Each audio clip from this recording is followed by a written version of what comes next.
Buenas tardes. En nombre de la Facultad de Teología de la Unión Evangélica Bautista de España, quiero daros la bienvenida a esta conferencia que tiene como temática la Segunda Reforma en España como una consecuencia propia, nacional, de lo que fue la Reforma Protestante del siglo XVI.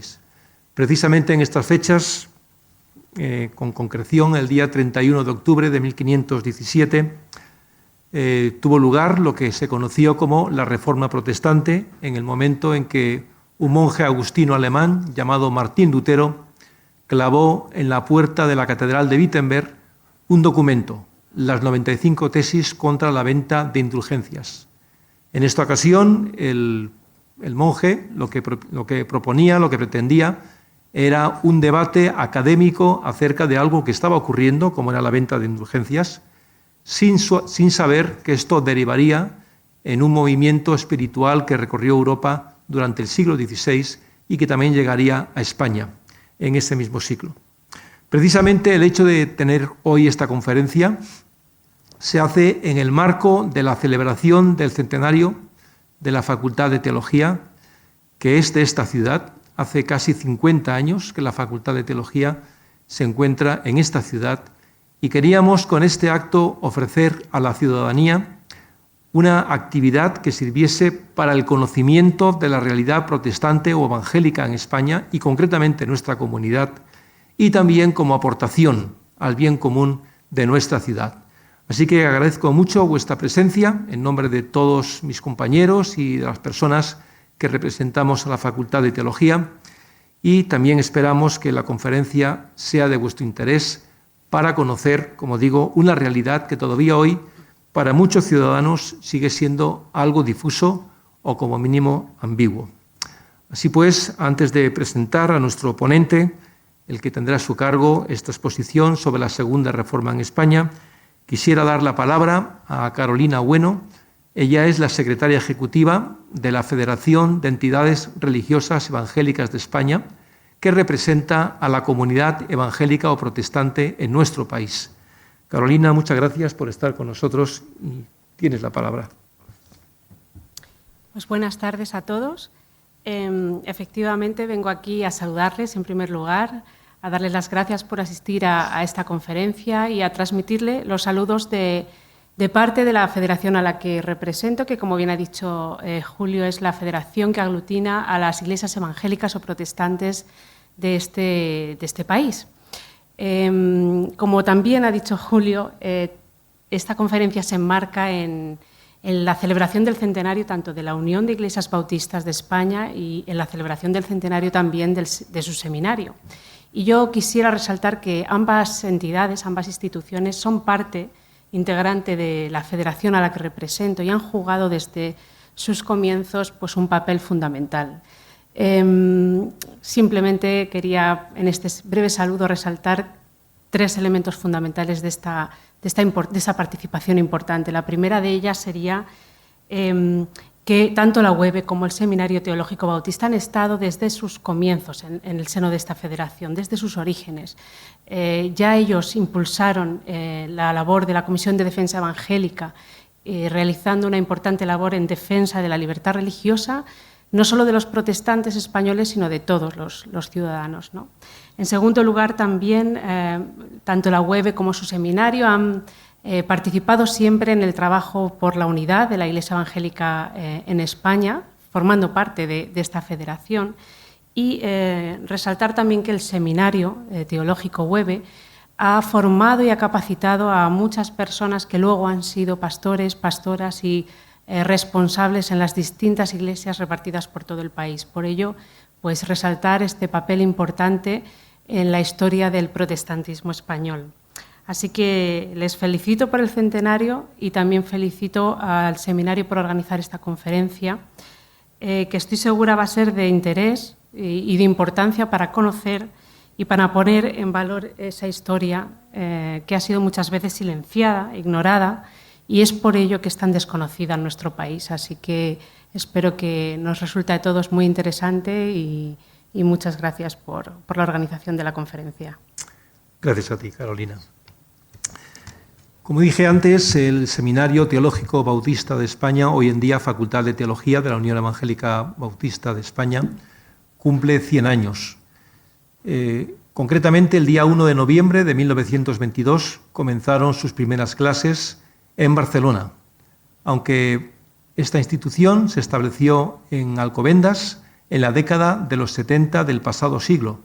Concretamente, en 1973 comenzaron la construcción de las actuales instalaciones en Alcobendas, en la calle Marqués de la Valdavia 134, y precisamente en estos días, durante esta semana, estamos celebrando esta importante efeméride, también como parte que somos de la ciudadanía de Alcobendas y también como parte de los centros educativos que se encuentran en esta ciudad, que ha demostrado a través de los años su talante abierto y acogedor, y nos sentimos muy honrados de ser parte de esta ciudad. Bien, pues sin más dilaciones quisiera dar paso ahora a nuestro ponente para que nos hable de este fenómeno que bien se conoce como la Segunda Reforma en España, que fue una consecuencia posterior de lo que fue la Reforma protestante en el siglo XVI. Ya nuestro ponente así lo va a describir. Cuando la Reforma comenzó en Alemania, se extendió por diferentes partes de Europa, también llegó a España, especialmente entre la clase académica, en las universidades, en personajes de la corte, pero esa primera ola de la Reforma fue ahogada por la Inquisición y tendríamos que esperar al siglo XIX para que de nuevo los intentos de establecer presencia evangélica o protestante en nuestro país dieran su fruto. Pero de esto nos va a hablar con muy buen sentido y con mucho conocimiento del tema nuestro conferenciante, que quisiera presentaros en esta tarde. Él es Pau Grau Ballester, él es historiador, un reconocido historiador, también es pastor de una iglesia evangélica en Valencia, de la primera iglesia bautista de Madrid, es investigador, es músico y una persona muy autorizada para hablarnos del tema que esta tarde queremos conocer. Así que él aceptó amablemente la invitación. Pau, muchas gracias por haber aceptado la invitación de estar con nosotros en este día y por exponernos a continuación el tema que has preparado tan concienzudamente, que sin duda pues, va a ser de mucho interés para todos nosotros. Sí, pues gracias a todos por vuestra presencia y espero que disfrutemos también de la exposición y siguiendo a esta exposición tendremos también un tiempo de coloquio y de preguntas si el público así lo desea. Pau, adelante. Muchas gracias, Julio. Muy bienvenidos a todos. Pastoreo la primera iglesia bautista de Valencia, porque antes se escapó Madrid, pero todo el mundo ha entendido.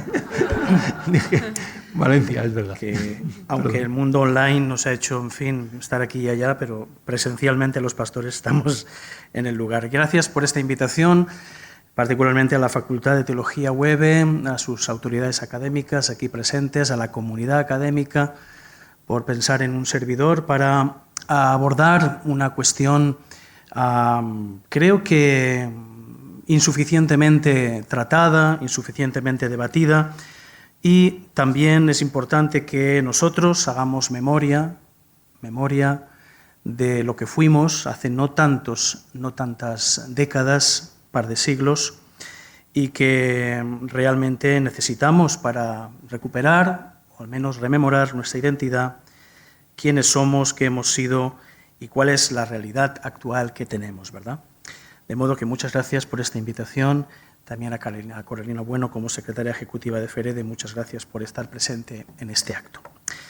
Bien, protestantes o evangélicos o en España. Siempre es importante, los evangélicos somos muy dados a contarnos y a recontarnos, a ver cuántos somos y cuántos hemos sido, y cuando nos preguntamos de qué realidad numérica estamos hablando, pues siempre surgen algunos datos estadísticos que nos pueden ayudar a aproximarnos a esto. Lo digo por si alguien en la sala se pregunta cuántos protestantes hay en España. Yo recientemente en Valencia he atendido a dos periodistas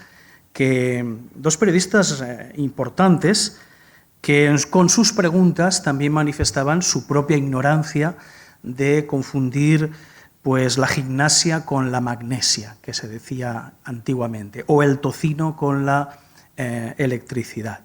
es decir, de mezclarlo todo, de no tener claridad, qué diferencia hay entre un luterano y un testigo de Jehová y algunas cosas de este estilo. Por eso siempre es importante empezar quizás diciendo cosas como estas. En España, según la FEREDE, la entidad que representa su secretaria ejecutiva, Carolina, en esta noche, hay 4.000 lugares de culto en España, ¿no? Si multiplicamos esa cifra por una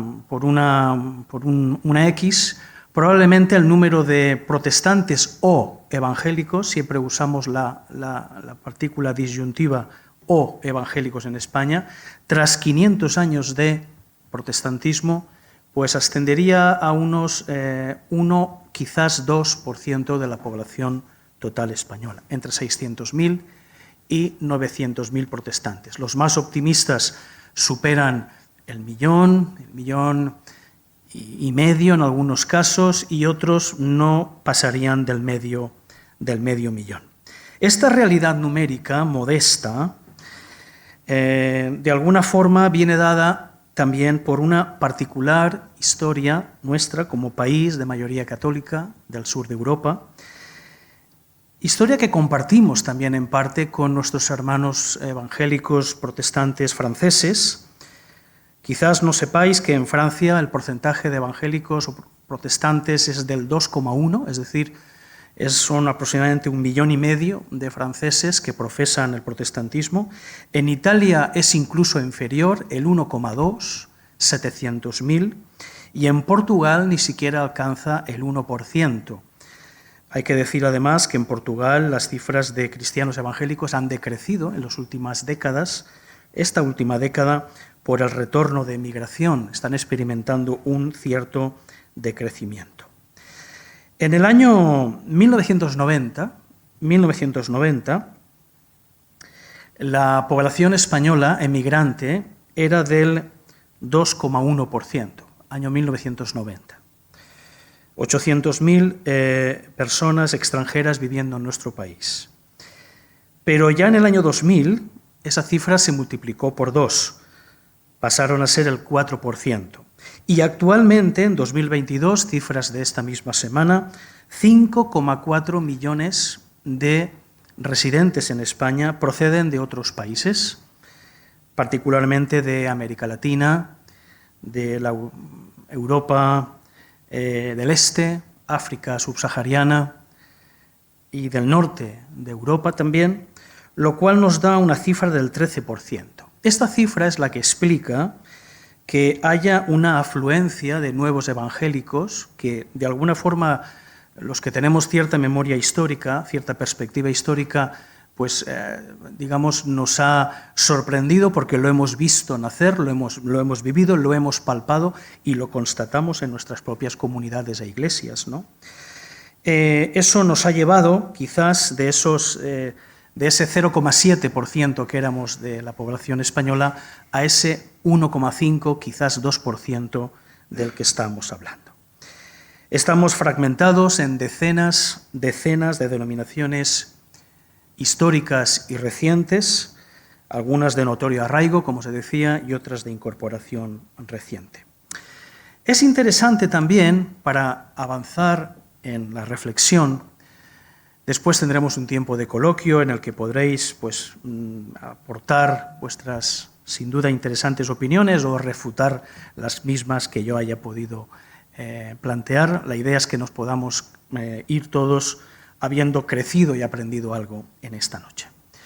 Es importante hacer una precisión terminológica, porque nosotros hablamos como de protestantes y evangélicos como sinónimos, cuando, muchos de vosotros sabéis, esta separación o esta distinción terminológica, aunque son sinónimos en España, no así en el resto de Europa.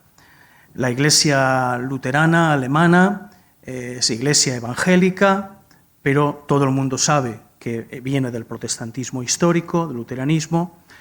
La palabra evangélica es un término ambiguo, evangélico es un término ambiguo, se puede usar como nombre o se puede usar como sustantivo, ¿verdad? Nosotros somos los evangélicos como nombre, pero el catolicismo acostumbra hablar de un movimiento evangélico y lo usa como adjetivo, y eso genera bastante ambigüedad, por no decir que también lo evangélico está asociado en Europa también a un determinado movimiento teológico que en España, digamos, apenas es considerado, ¿no?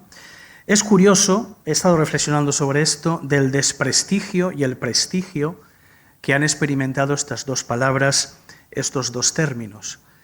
Ser protestante en la España de Franco era casi un estigma, era una palabra dura, una palabra fuerte, que olía a herejía.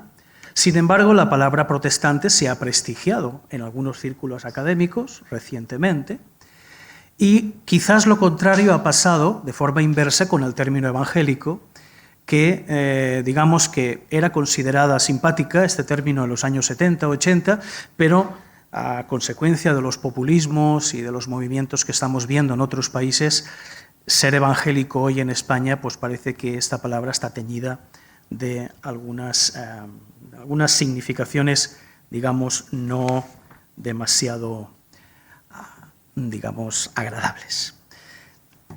Voy bajando al terreno que nos ocupa en esta noche. Protestantismo como concepto historiográfico. Lo que voy a decir creo que es una piedra fundamental para entender qué es lo que intentamos reflexionar acerca de la Segunda Reforma en España. El protestantismo puede quedar definido de esta manera. El protestantismo es un nuevo paradigma o un nuevo marco de comprensión de la fe cristiana que se estructura sobre varias cosas, sobre nuevos fundamentos teológicos. No cabe duda de que la reforma magisterial puso estos fundamentos teológicos, pero también sobre nuevas estructuras eclesiales y en algunos casos muy rompedoras, muy radicales, muy rupturistas.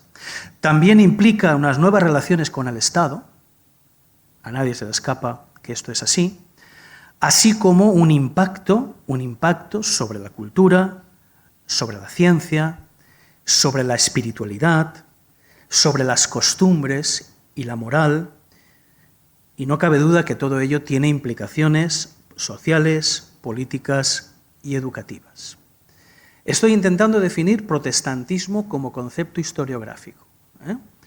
Es realmente un nuevo paradigma, una forma de pensar la fe cristiana emancipada de la cristiandad medieval, teocrática, y que entra en una nueva comprensión. Digo todo esto porque la primera pregunta que alguien podría hacerse, con toda razón, es: ¿Segunda Reforma protestante?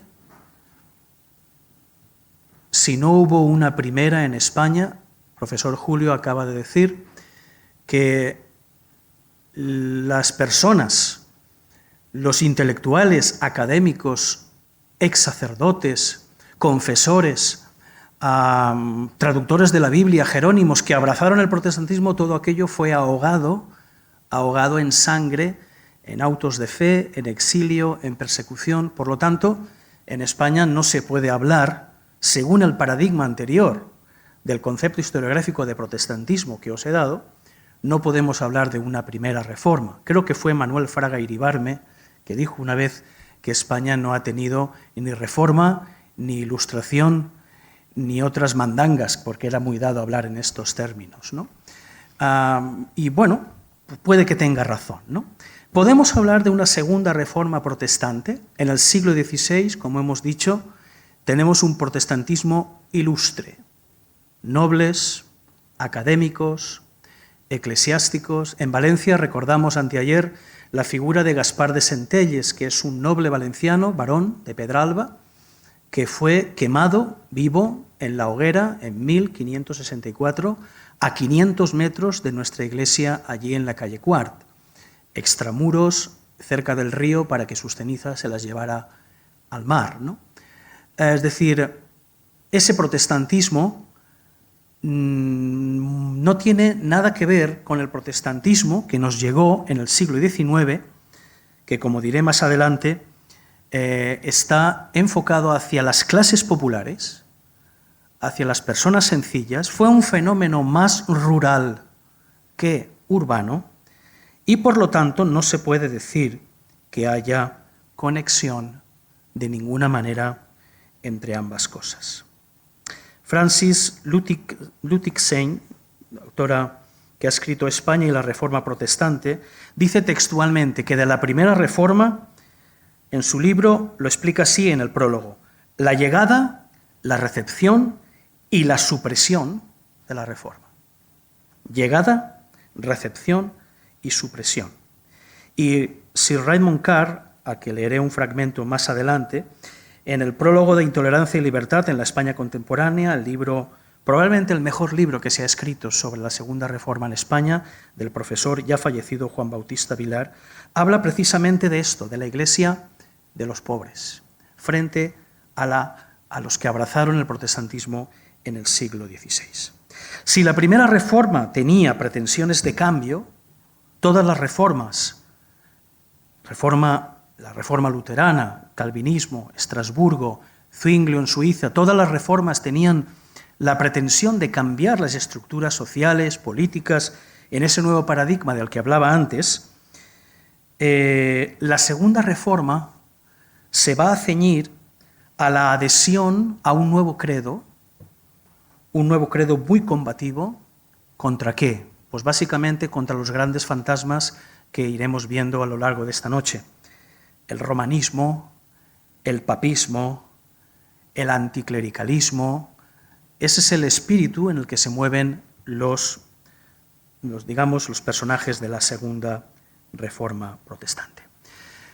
Yo me he atrevido a hacer una propuesta de periodización, un marco cronológico para orientarnos, y yo veo claramente tres momentos, que todos ellos están en el siglo XIX. El siglo XIX es nuestro siglo en el que podemos aventurar que vivimos o tuvimos una segunda reforma, y esos tres momentos son los siguientes. La primera etapa, que yo llamo de clandestinidad e intolerancia, es esa cronología de 1806, más o menos desde la llegada de los primeros agentes bíblicos a España, a 1868, fecha que abre el sexenio revolucionario, la gloriosa y la primera constitución liberal, etc. Esa primera etapa de unos 60 años. Hay una segunda etapa muy breve, que yo llamo de eclosión e implantación acelerada de ese intento de llevar las iglesias por todo el territorio peninsular español, esos apenas 8 años, entre 1868 y 1876, un periodo muy corto pero muy dinámico, y después hacemos como un paso atrás, porque a partir de 1876 viene una etapa de tolerancia, que no libertad, tolerancia, y de una lenta difusión del credo evangélico o protestante. Esta primera etapa, a la que hacía referencia, es la etapa de las Cortes de Cádiz. Es muy importante tener en la cabeza qué hechos políticos se están dando en nuestra nación española. Primera Constitución Liberal de 1812. Esta es una de las primeras constituciones del mundo, después de la norteamericana y de la francesa, probablemente seamos la tercera o la cuarta, y pese a haber sido precoces en este aspecto, hay un artículo que deja bien establecido que la única religión oficial de los españoles es la religión católica, y no se hace mención a ningún otro culto.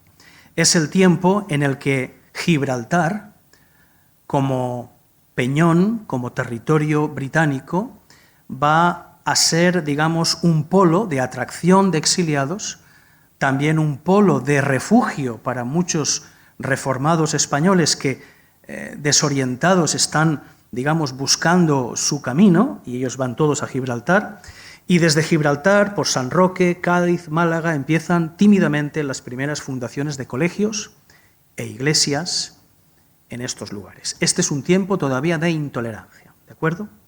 Es un tiempo de constitución fallida de algunas iglesias. Como he dicho antes, la llegada de los agentes bíblicos de la sociedad bíblica británica y extranjera, de las agencias de evangelización, como la Sociedad para la Evangelización de España, fundada en Edimburgo, en Escocia. Gibraltar como lugar de refugio, ya lo he dicho, para propagandistas. Esta es el famoso regalo que nos hizo Menéndez Pelayo a los protestantes como propagandistas, ¿no?, de la nueva fe. La segunda etapa, la de eclosión e implantación acelerada, es la que tiene que ver propiamente con el sexenio revolucionario de 1868, caída de Isabel II. Si recordáis algo de la historia del bachillerato, el general Prim, Amadeo de Saboya, la primera Constitución del 69, es la carta magna del liberalismo español, un momento de ilusión, es el momento en el que los reformados españoles que están en Gibraltar todavía se van o a Sevilla o a Madrid o a Barcelona y empiezan a fundar las primeras iglesias que a día de hoy son las más viejas, las más antiguas de nuestro país.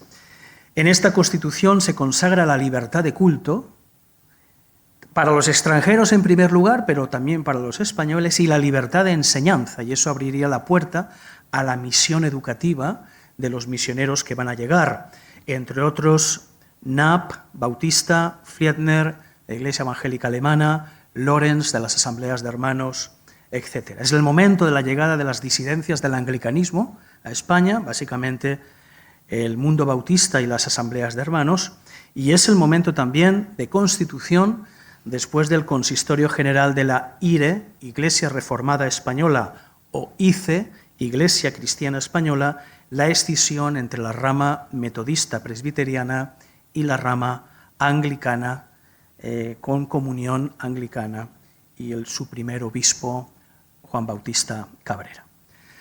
La tercera etapa es una etapa cuyo final, confieso que es una invención mía. 1916 no es un momento en el que pasará algo trascendental, pero es la fecha en la que muere el primer obispo de la Iglesia Evangélica, Iglesia Reformada Episcopal, el presbítero Juan Bautista Cabrera, obispo, primero presbítero, después obispo, y él muere en 1916 y de alguna forma con su muerte, tuvo una vida muy longeva, se culmina un periodo que podríamos llamar de segunda reforma. Es el tiempo de la restauración monárquica, el tiempo del turnismo político, Cánovas y Sagasta, Sagasta, Cánovas, una vida muy rutinaria, el tiempo del caciquismo como un fenómeno peculiar de la historiografía española, y es el momento también de la fundación de iglesias históricas en suelo español que perviven hasta el día de hoy, que tienen en el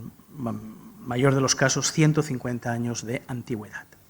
Es un momento interesante porque a través de la Sociedad de Amigos del País, que son entidades que en muchas de las ciudades de España se reúnen para leer la prensa, leer libros de Europa, se llegan también nuevas corrientes pedagógicas, como la escuela de Pestalozzi, el krausismo, la escuela lancasteriana, también la Sociedad para la Evangelización de España de Edimburgo. Es un momento de enorme producción editorial, bíblica y literaria, en muchos aspectos, y es el momento en que nacen las denominaciones históricas Iglesia Evangélica Española, Iglesia Evangélica Reformada Episcopal, Iglesia Española Reformada Episcopal, los Bautistas y las Asambleas de Hermanos. ¿Quiénes son, cómo son los reformadores del siglo XIX? Militares, viajeros, aventureros, agentes bíblicos, la presencia nuclear de Gibraltar, la presencia de la Sociedad Bíblica Británica y extranjera, muy importante, agencias misioneras, propagandistas, evangelistas. Cuando estudié de jovencito los métodos de análisis histórico, uno de los que más me fascinó fue el de la microhistoria. Para entender la macrohistoria es importante transitar por la microhistoria, por historias individuales de pueblos, de aldeas, de comarcas, y también aproximaciones biográficas a personas que de alguna forma, cuando te acercas a ellas, entiendes mejor de qué cosas estamos hablando. Yo os voy a proponer en esta noche que nos acerquemos a 8 personajes, 4 extranjeros y 4 españoles, que de alguna forma nos van a dar una foto o una ficha técnica de qué fue aquello de la Segunda Reforma Española. Todos ellos son contemporáneos entre sí, coexistieron en el tiempo, algunos se conocieron y otros no, la mayoría sí, son hijos de su tiempo y de sus circunstancias, y cronológicamente atraviesan las 3 etapas de las que os he hablado anteriormente: la etapa de intolerancia, la etapa de eclosión y la etapa de tolerancia. Me hubiera gustado encontrar una foto de James Graydon, pero no la he encontrado, por más que he buscado. Esa fecha de este primer personaje de 1840 es cuando le perdemos la pista. ¿Quién fue James Graydon? Era un militar retirado y pensionado que se puso al servicio de la Sociedad Bíblica Británica y Extranjera. La Sociedad Bíblica nace en 1804. Y digamos que entre sus filas no había solo evangelistas o pastores, más bien era un perfil de militares retirados, aventureros, lo veremos en el caso de Burrough, que empezaron a llegar a España con gran celo evangelístico y su gran obsesión era difundir las Sagradas Escrituras. Este hombre tuvo una intensa actividad en Barcelona, especialmente entre 1835 y 1840. Visitó Valencia, pero fue una visita infructuosa, porque las autoridades eclesiásticas pararon cualquier intento de editar ninguna Biblia que no tuviera el Nihil Obstat y superara pues todos los filtros, digamos, que estaban establecidos. Este hombre era un hombre polemista, con una cierta violencia verbal, en la prensa lo podemos leer, contra el catolicismo, tenía un estilo muy beligerante, y el mismo Burrough, del que voy a hablar inmediatamente, tenía serias discrepancias con él. Él denunció sus métodos, la manera en que él intentaba, digamos, provocar,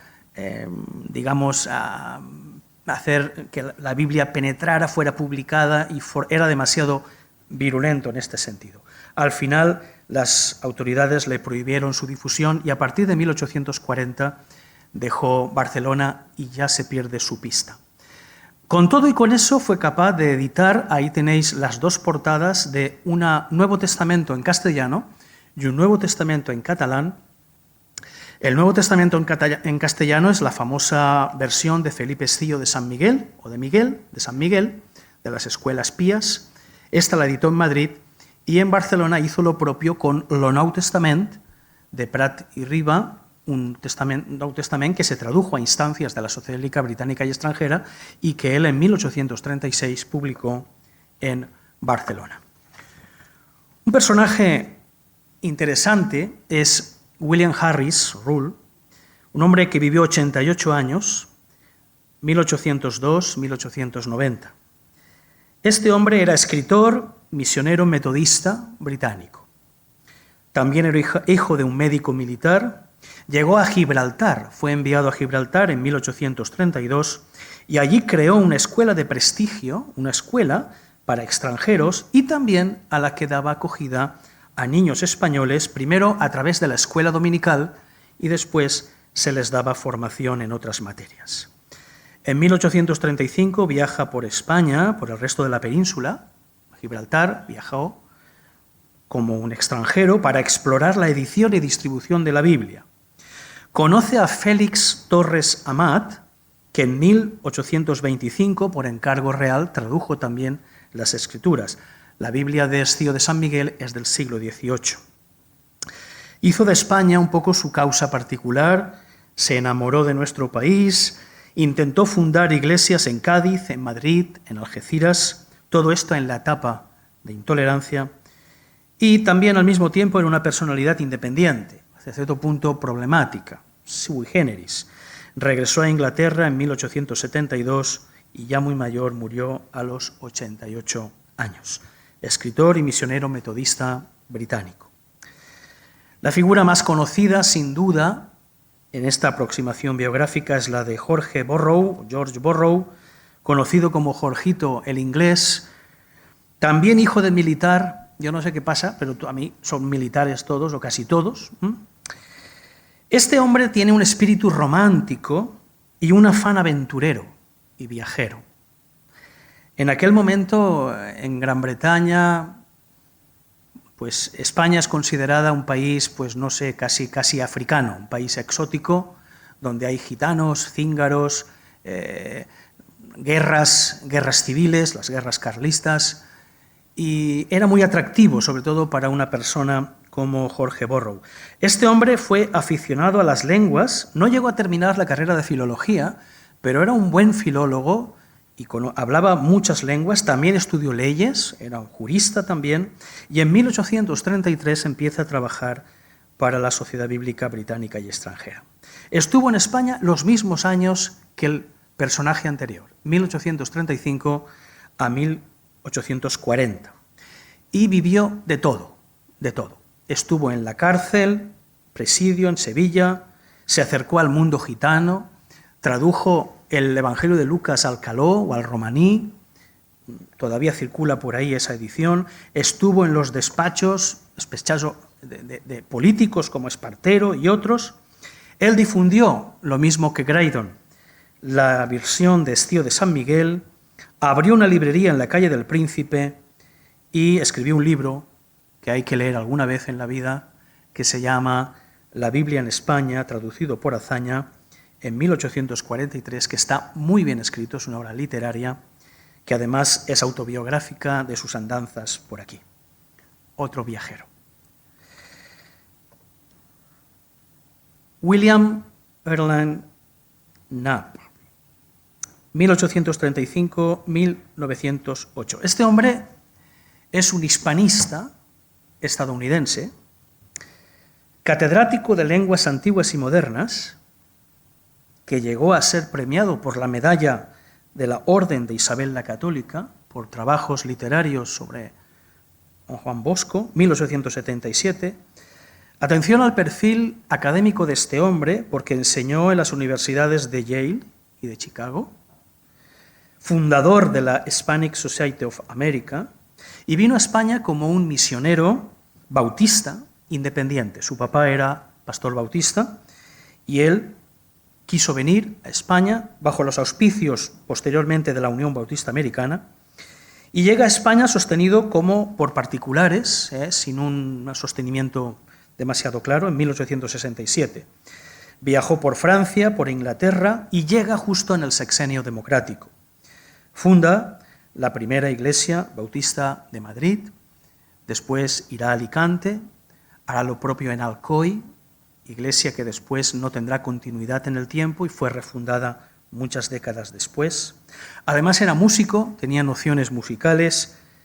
Suyo es el primer himnario bautista, aunque se llamaba presbiteriano, pero realmente el autor fue él, presbiteriano bautista, y era un librito muy sencillo con 16 páginas que está en la Biblioteca Nacional que podéis consultar. Abandonó España 8 años después, cuando volvió de nuevo la etapa de restauración monárquica, bastante abatido y bastante decepcionado porque la obra era muy difícil, y recuperó su vocación docente. Tuvo una corta estancia en España, pero sin duda es la primera piedra de la obra bautista. Francesc de Paula Ruet. Este hombre, barcelonés, de Barcelona, hijo de militar. Una vez más, hijo de militar. Pero cantante de ópera. Cantante de ópera, que no sé qué pensaría su padre de esto. Desplazado a Turín, viajó a Turín, a Italia, para formarse en bel canto, y allí conoció a Luigi de Sanctis, un pastor valdense que influyó en su fe, un predicador muy efusivo, muy bueno, y eso llevó a unas posiciones espirituales distintas. Regresó a Barcelona, ya como convertido, desde la iglesia valdense. e inició su actividad evangelística. Fue detenido y encarcelado en diferentes ocasiones y finalmente exiliado en Gibraltar. 1856 a Gibraltar. Como veis, Gibraltar es un poco el lugar al que se sale, se entra, si hay algún tipo de protestantismo por el medio. Tuvo contacto con otros exiliados españoles, con la Sociedad para la Evangelización de España, escocesa. En 1856 es ordenado pastor y bajo su ministerio se convierte un personaje muy famoso del que hablaré inmediatamente, que es Manuel Matamoros. Allí conoce también a Antoni Vallespinosa y a Cabrera, el primer obispo de la Iglesia anglicana, y con todos ellos se establecerá relación. Viajará a Londres, también será misionero en Orán, en Argelia, y en 1868 se establece en Madrid. 1868 se establece en Madrid y él es quien hará el primer culto público y el primer acto de Santa Cena en 1869. Con los años se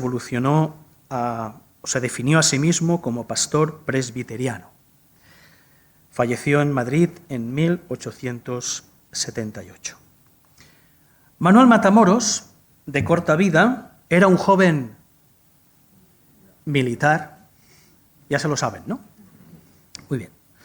Murió muy jovencito, con 33 años, pero tuvo una intensa vida. Y de alguna forma, la vida de Manuel Matamoros simboliza o personifica toda la intolerancia que se vivió en esa primera etapa de la que hemos hecho la periodización.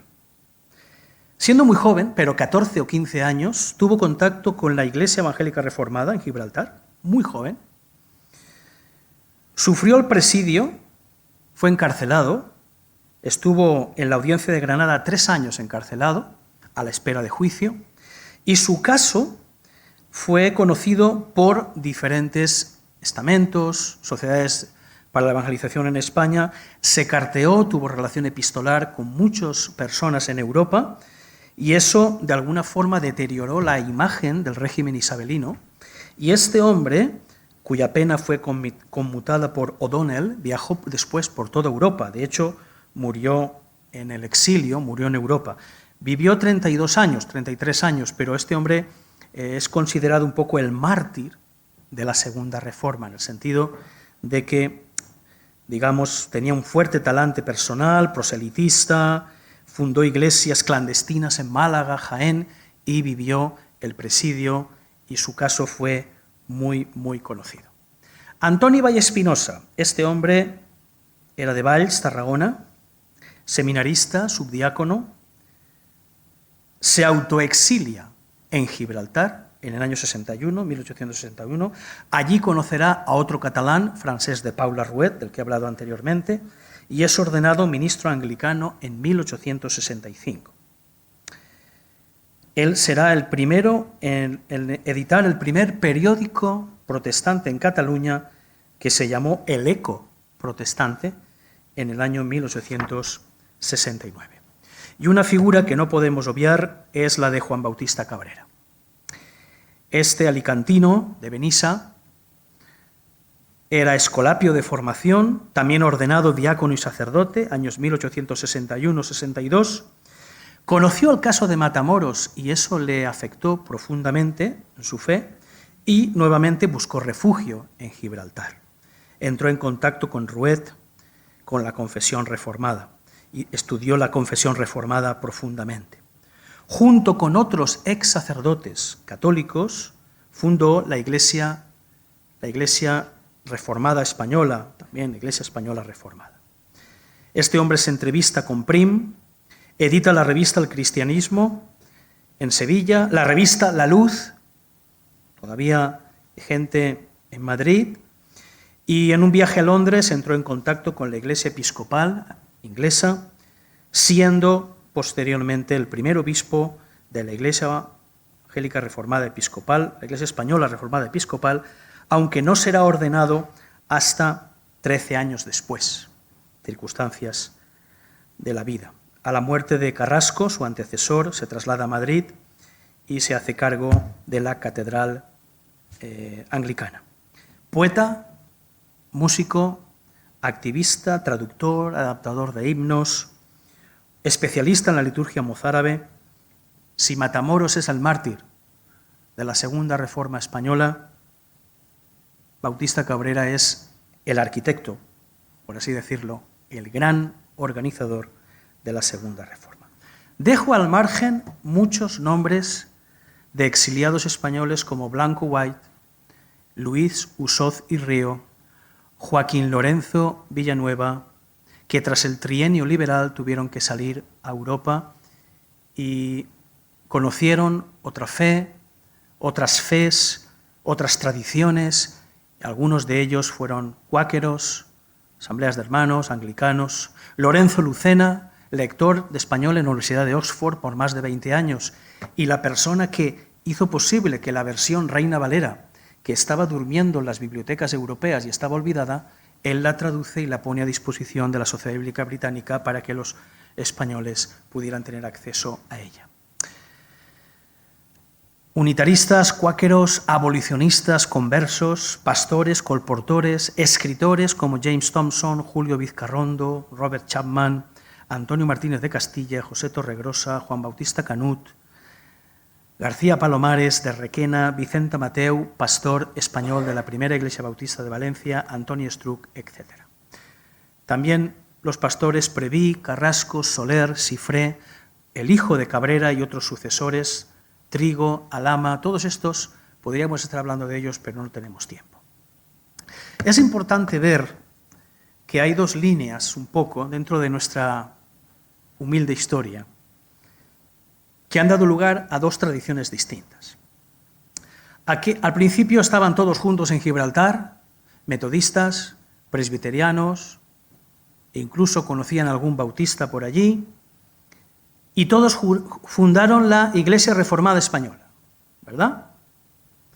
Pero los exsacerdotes católicos, digamos que se orientaron por su carácter más litúrgico, por su énfasis en la sucesión apostólica, por el tema litúrgico, el rito mozárabe, recuperar cuál había sido esta antigua liturgia española, dieron lugar a IE y ERE. Y por otro lado están las disidencias del anglicanismo, con los bautistas, las asambleas de hermanos, los cuáqueros, que tienen poca presencia, el presbiterianismo escocés / metodismo, que da lugar a la IE. Estas dos líneas se van a ir separando de forma natural y de alguna forma, en función de las personas que estuvieron al frente de estos movimientos, es lo que ha derivado en lo que en el protestantismo las denominaciones históricas tenemos esta, no diré fractura, pero sí estas dos grandes familias entre unas iglesias y otras. En la misión de la Segunda Reforma en España predomina la obra educativa y sociosanitaria. Hay que tener en cuenta que el pueblo español es en un 60% analfabeto. Por lo tanto, la tríada misionera a la que van a apuntar es iglesia, colegio, casa. Iglesia, colegio, casa. Allí donde se funda una iglesia evangélica, normalmente lleva aparejada la fundación de un colegio incluso mixto, donde niños y niñas van juntos al cole. Colegios laicos en el sentido de estar emancipados, fuera de la tutela de la religión oficial católica que controlaba a un 90% la educación en este país. También hay iniciativas sociosanitarias. El Hospital Evangélic, antiguo hospital de colonias, es de 1893. Y también hay iniciativas como esta, que os pongo aquí por curiosidad, que es la Sociedad Coral Evangélica. Sociedad Coral Evangélica, Valencia, 1916. Hay fotos que atestiguan repertorio. Todavía conservo el armonium que sirvió para los primeros conciertos que esta Sociedad Coral Evangélica dio en diferentes teatros de la ciudad de Valencia. A nadie se le escapa, hemos hablado de esto, que la Biblia es como el ariete de la Segunda Reforma. Es decir, el que abre de alguna forma o a través del cual se pretende abrir las conciencias, sembrar la escritura para que después lleguen las iglesias. Ya en 1805, en la batalla de Trafalgar, entre británicos y franceses, ahí frente a las costas de Cádiz, ya hay constancia de que había distribución de escrituras. 1805, la Sociedad Bíblica Británica se ha fundado un año antes. Fijaos lo importante que es esto.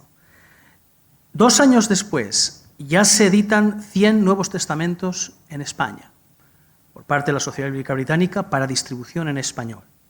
Las versiones Escío de San Miguel y Torres Amat, es verdad que todas ellas sin notas confesionales ni doctrinales y sin los libros deuterocanónicos, son distribuidas tanto en territorio peninsular español, en Castilla, León, también en la Cataluña y en la Comunidad Valenciana.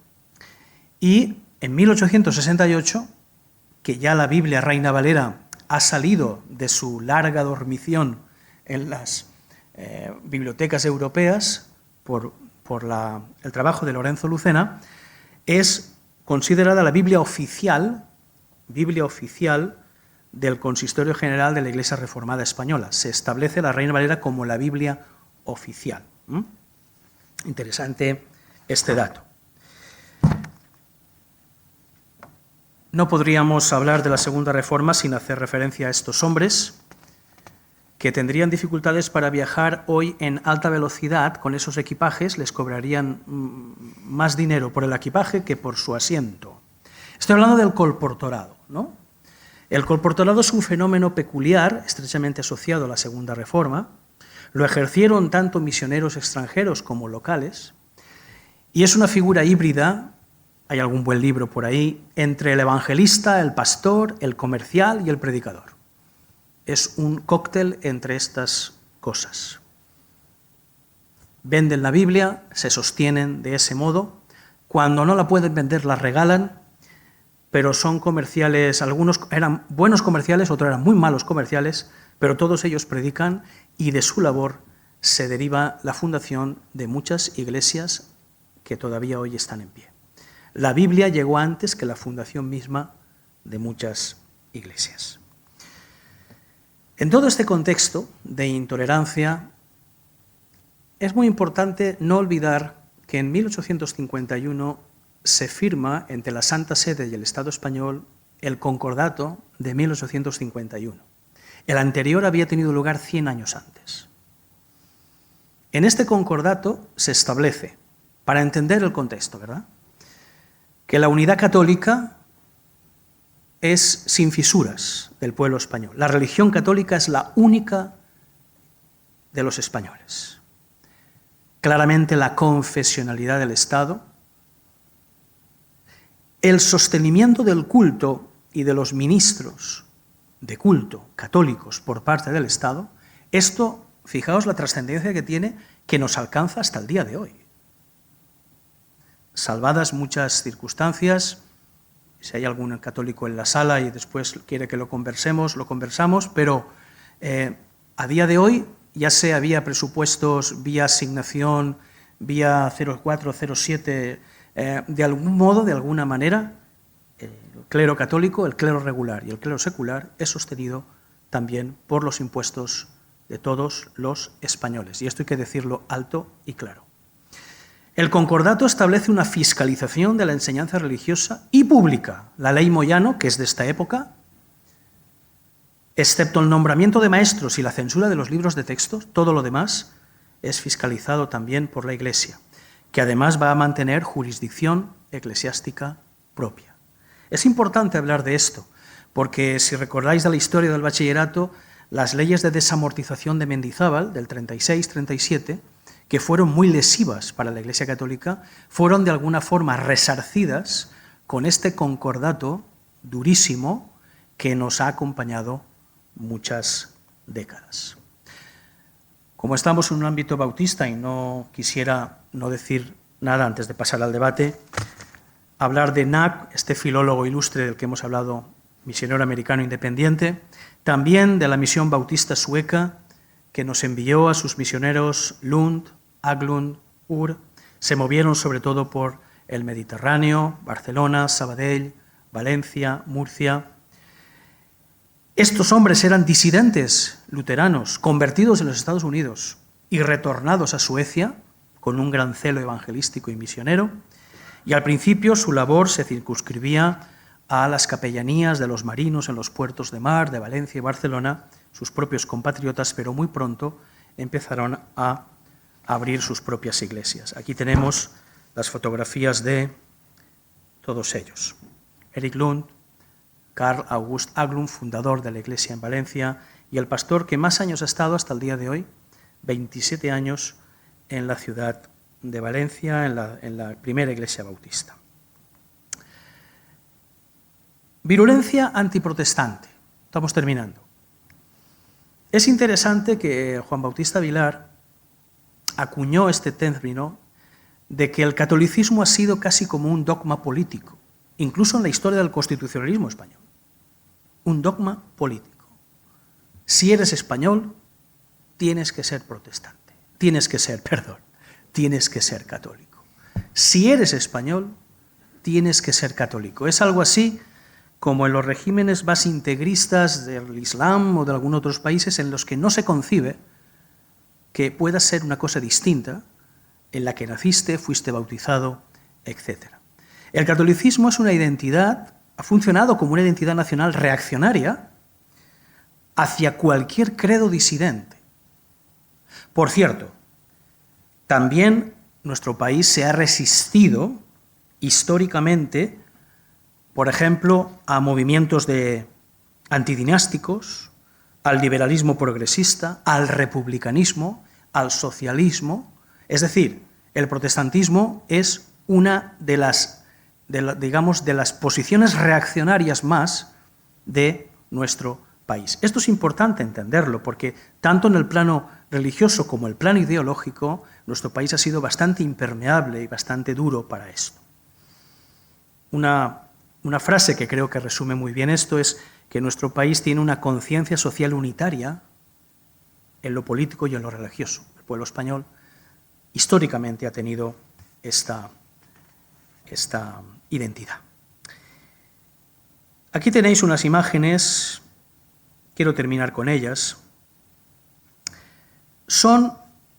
Las estáis reconociendo, ¿verdad? La Iglesia Catedral del Redentor, construida en 1892 aquí en Madrid. La Iglesia de Cristo, el Colegio del Porvenir, 1897. En el centro tenéis la casa, templo y colegio del pastor bautista Juan Ur. Si vais a Wikipedia vais a leer esto mismo.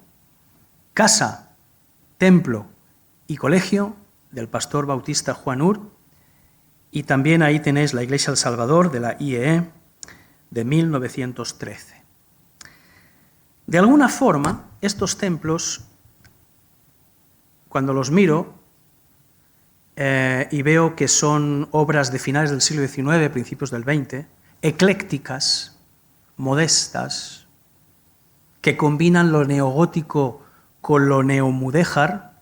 Esta iglesia de El Salvador, de la IEE, parece casi una plaza de toros, por su aspecto así neomudéjar, con el ladrillo caravista.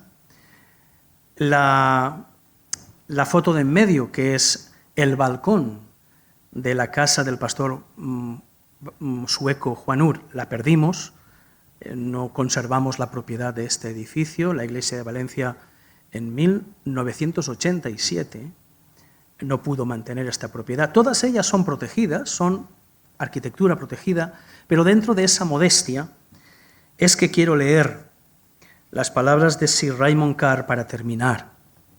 Raymond Carr fue un hispanista británico que prologó el libro de Juan Bautista Vilar y creo que entendió muy bien este fenómeno del protestantismo español. Dice así: quienes se afanaron por difundir en la España del siglo XIX un nuevo concepto del Evangelio fueron en su mayoría cristianos de reciente conversión, devotos de la Biblia por encima de cualquier adscripción a ninguna secta o confesión. Operaron en ambientes marginales Y por ello su mensaje no fue solamente de aceptación personal de Jesucristo, sino también de redención social.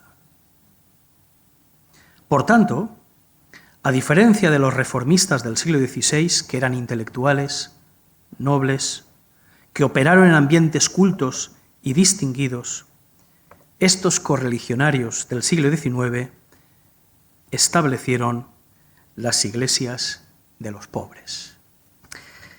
Termino con esto. La Reforma Española, la segunda Reforma Española de la que somos herederos, ha dejado una huella memorable y honorable en hombres y mujeres que también acompañaron a sus esposos, que eran tenaces y apasionados en la fe nueva que les había iluminado su vida, y dieron lo mejor de sí mismos, también lo peor en algunos casos, para implantar en suelo español una fe que siempre fue vista bajo sospecha y que a día de hoy sigue poco visibilizada. Muchas gracias por vuestra atención.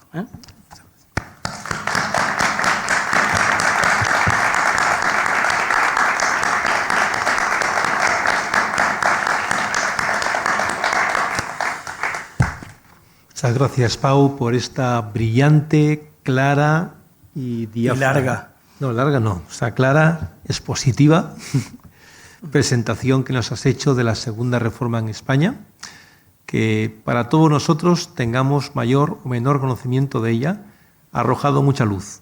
Ha añadido datos importantes que nos hablan de la implantación del protestantismo en España a partir del siglo XIX, que nos ha llevado a la realidad evangélica o protestante actual, donde hay una comunidad de fieles que formamos parte de este país, que tenemos instituciones que están funcionando, que tenemos una presencia social y también prestamos nuestro servicio a la sociedad.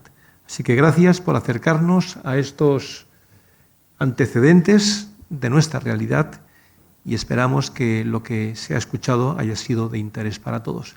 Tenemos ahora unos minutos para un breve coloquio, si alguien quiere hacer alguna pregunta o comentario. Muchas gracias, Pau.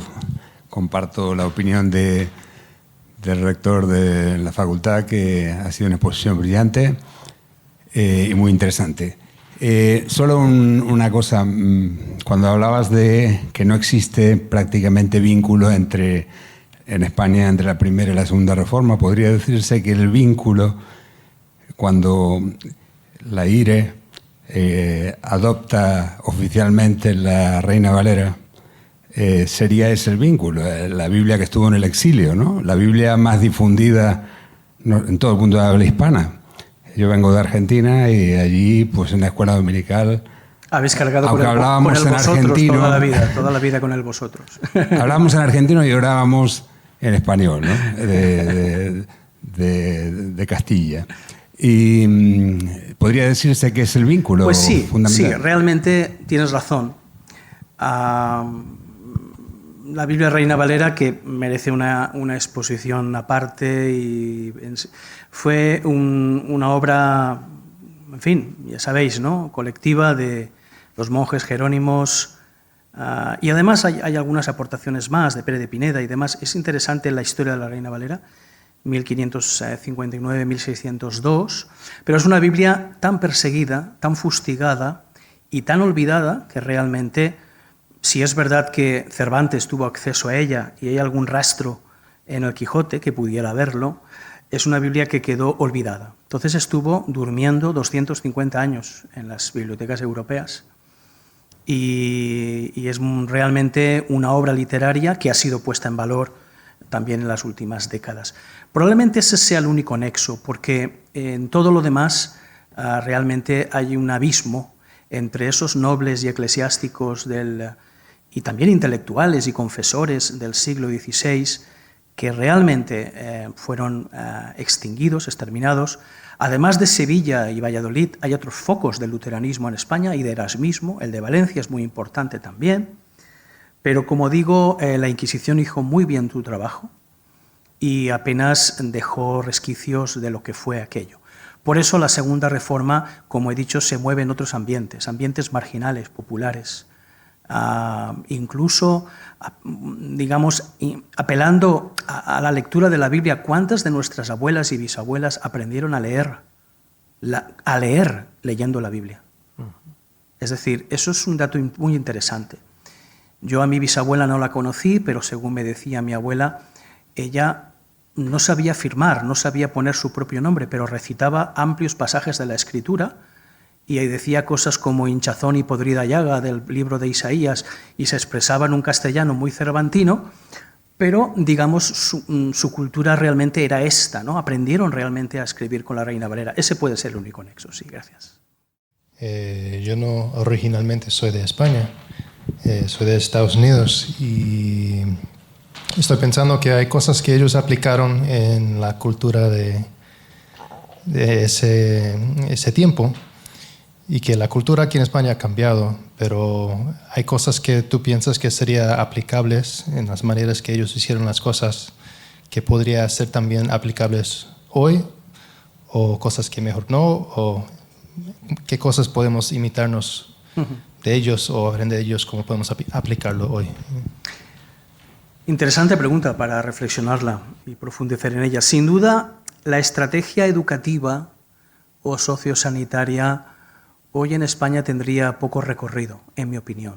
Es decir, aunque es verdad que hay colegios de reciente fundación, en España quedan, no sé si quedaban unos entre 4 y media docena de colegios, incluyendo los colegios de adventistas, de confesión religiosa evangélica o protestante. Realmente en España es muy difícil hoy, porque ya no estamos en esa sociedad con el 60% de analfabetismo, ¿no? O sea, otras cosas que vemos en Argentina o Colombia, con dispensarios médicos o con escuelas de primera enseñanza, que son necesarias en algunos contextos muy marginales, creo que en España ya no tendrían esa aplicación, esa relevancia. Pero sería cuestión de repensar la misión, sí, porque los misioneros suecos y norteamericanos y escoceses y británicos tenían clarísimo dónde poner el acento, ¿no? En aquellos puntos débiles de la sociedad y de la sociedad española de su tiempo, ¿no?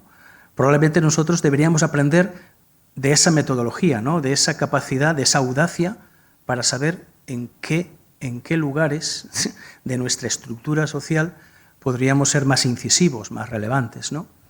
Pero yo creo que esa sería la principal enseñanza, que se fueron capaces de adaptarse y de buscar aquello que España necesitaba en aquel momento.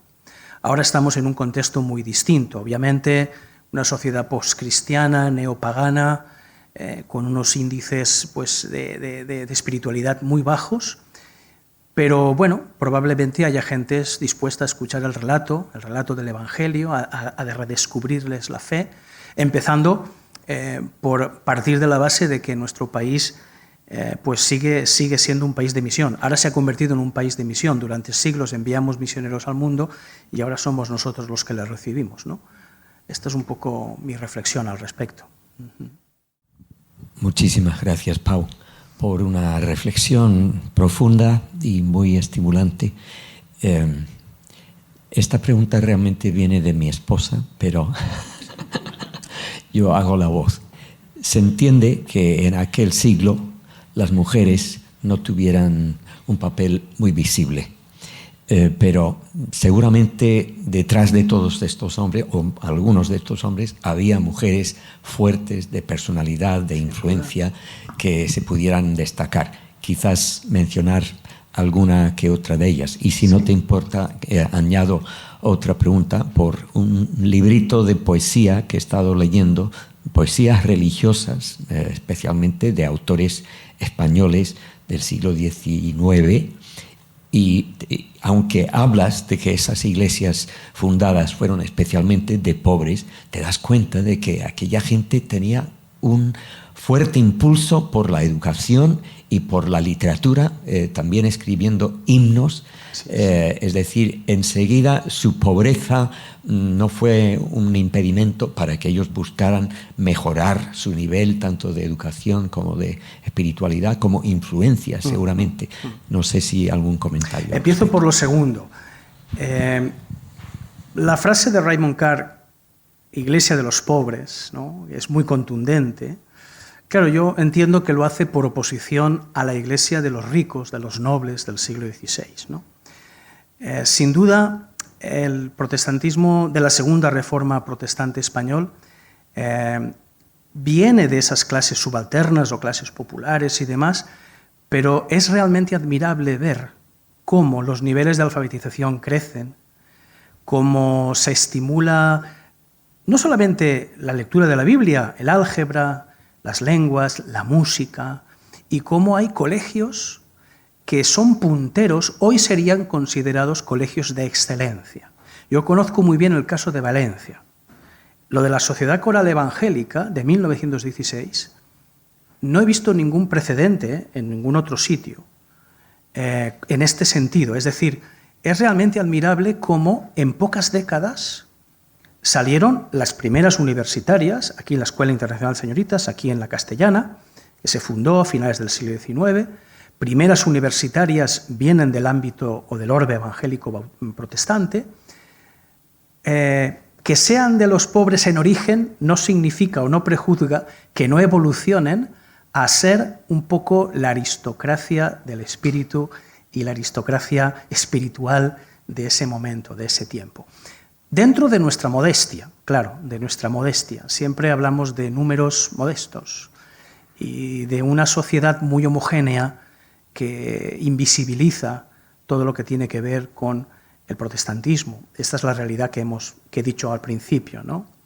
Y apelando a tu primera pregunta, claro que sí. En el libro El celibato forzoso del clero, de Juan Bautista Cabrera, que escribe en el año 62, y que además él se casará después, su esposa fue una fiel colaboradora, Trigo, Alama, sus esposas.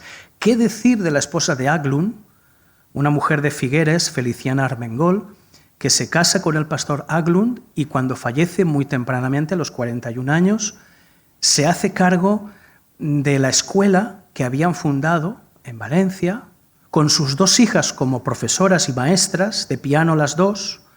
Por cierto, una de ellas fue la que dio las primeras nociones de música al que fuera catedrático de piano del Conservatorio de Valencia, Perfecto García Chornet, que yo conocí.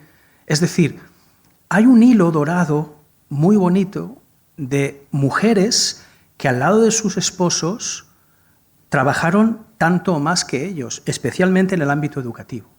Normalmente el pastor se dedicaba más bien a las tareas pastorales, evangelismo, y las esposas se quedaban en el colegio, ¿no? Y las hijas de Aglund, que fallecieron en los años 80, una de ellas, muy mayores, marcaron realmente una época bonita, dorada, ya digo, dentro de nuestras dimensiones, pequeñas dimensiones, ¿no? De nuestra pequeña historia, ¿no? De nuestra historia, ¿no? Pero claro que sí, no solamente Catalina de Bora, la esposa de Lutero, fue la primera mujer que además Lutero le llamaba a ella mi amo. Ella cuando fueron al matrimonio dice, este hombre no ha cambiado las sábanas en 2 meses. Le puso las pilas a Lutero y además llevaba ella la fábrica de cerveza. Lutero tenía en su casa una fábrica de cerveza, pero que regentaba su mujer. Y un hostal, aquello era las charlas de sobremesa, entraban y salían estudiantes. Las mujeres han tenido un papel determinante. Y estaría muy bien que en algún momento, algún año de la Reforma, habláramos sola y exclusivamente de mujeres. Bien, pues con esta intervención vamos a concluir ya nuestra conferencia y el coloquio, agradeciendo una vez más a nuestro conferenciante, Pau Grau Ballester, su intervención y su clara exposición. Gracias, porque, Pau, has hecho un gran esfuerzo de síntesis y todos nosotros hemos recibido esta información con mucho gusto, muy aleccionadora. Deciros que antes de las 8:30 el local debe estar completamente desalojado, por lo tanto os ruego que no nos demoremos demasiado. Agradecemos también a los técnicos su trabajo también de asistencia. Gracias, porque también esto ha hecho posible que la conferencia tenga la calidad y los medios necesarios que buscábamos para una ocasión como esta. Y igualmente, pues aquellos que todavía no conocéis la Facultad de Teología de la UEB, pues estamos a vuestra disposición en la calle Marqués de la Valdavia, 134, si alguien desea conocer esta institución teológica donde se forman hombres y mujeres no solamente en teología, sino también para el ejercicio del ministerio cristiano, ministerio pastoral especialmente. Así que gracias por vuestra presencia y participación y esperamos veros en otra ocasión. Hasta pronto.